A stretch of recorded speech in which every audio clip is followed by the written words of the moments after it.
Et je poursuis la discussion avec Florent Hugues, qui réside à Santa Rosa de Cabal, situé non loin de l'épicentre. Bonsoir, Florent. Merci beaucoup d'être avec nous ce soir. Bonsoir et merci à vous de prendre des nouvelles de la Colombie. Donc, je serai un ambassadeur français colombien ce soir. Et ça me fait Voilà. vraiment plaisir de donner des nouvelles à nos cousins québécois. Oui, mais justement, bon, on est à 24 heures des événements. Dites-nous comment ça se passe là, aujourd'hui. Est-ce que vous avez été témoin, par exemple, des débris à l'extérieur? Racontez-nous votre journée aujourd'hui. Bien sûr. Alors, il faut savoir que les débris, c'est très aléatoire et on ne peut pas tout à fait prévoir. Pour ma part, j'ai été relativement épargné, que des choses, on va dire, matérielles peu importantes, mais des gens ont vraiment tout perdu. Il y a aujourd'hui des services qui cherchent des rescapés, donc chaque heure compte. Il y a une solidarité incroyable qui s'est mise en place. Chaque ville a mis un petit peu des postes où on peut aller récupérer de l'eau, etc. Moi, j'ai été globalement assez épargné, même si la ville de Pereira, qui est juste à côté de chez nous, a été vraiment très touchée. Voilà, vous pouvez voir les débris. Nombreux amis aussi ont tout perdu, donc c'est-à-dire perdu leur maison. C'est-à-dire qu'en quelques minutes, hein, ça a duré vraiment 1 minute 30, ce tremblement de terre.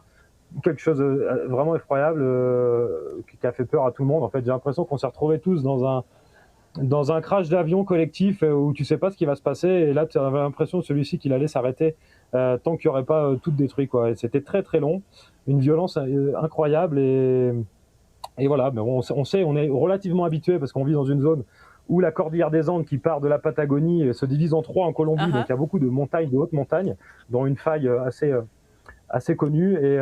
Mais malgré l'habitude, là, on a vite compris que c'était du sérieux.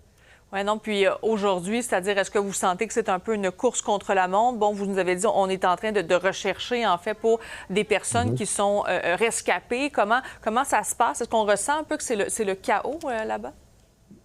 Ouais, tout à fait. Effectivement, les journaux télévisés ne passent que des appels à témoins, donc on recherche des gens, les stories Facebook, beaucoup de gens recherchent des proches, il y a des familles entières qui ont disparu. Aujourd'hui, voilà, beaucoup de choses sont filmées, donc il y a même certaines vidéos qui sont horribles avec des familles entières qui sortent d'immeubles et qui se prennent l'immeuble sur elles. Enfin, il y a vraiment des choses à peine regardables qui se sont passées. Aujourd'hui, on est déjà pas loin de 200 morts, mais un nombre de disparus très conséquent et on ne sait pas jusqu'où ça va monter. Ça devrait pas monter aussi haut que le Venezuela, même si on est sur une magnitude assez équivalente. Parce que les constructions étaient quand même assez solides, mais bon, malgré tout, c'est vraiment la roulette russe, comme je vous ai dit. Tu peux être dans un immeuble, ne peut presque pas avoir de fissures, et d'une minute à l'autre, d'un endroit à l'autre, un immeuble peut tomber comme un château de cartes, comme vous l'avez vu, et c'est vraiment effroyable. Vraiment. Donc, Florent, Hugues, merci beaucoup d'avoir été avec nous ce soir et heureusement, là, votre résidence a été épargnée, mais toutes nos pensées, évidemment, pour ceux et celles qui n'ont pas eu cette chance. Mais merci beaucoup de nous avoir donné des nouvelles de la Colombie aujourd'hui. Je vous remercie. Merci à vous. Et venez en Colombie, la reconstruction va se faire.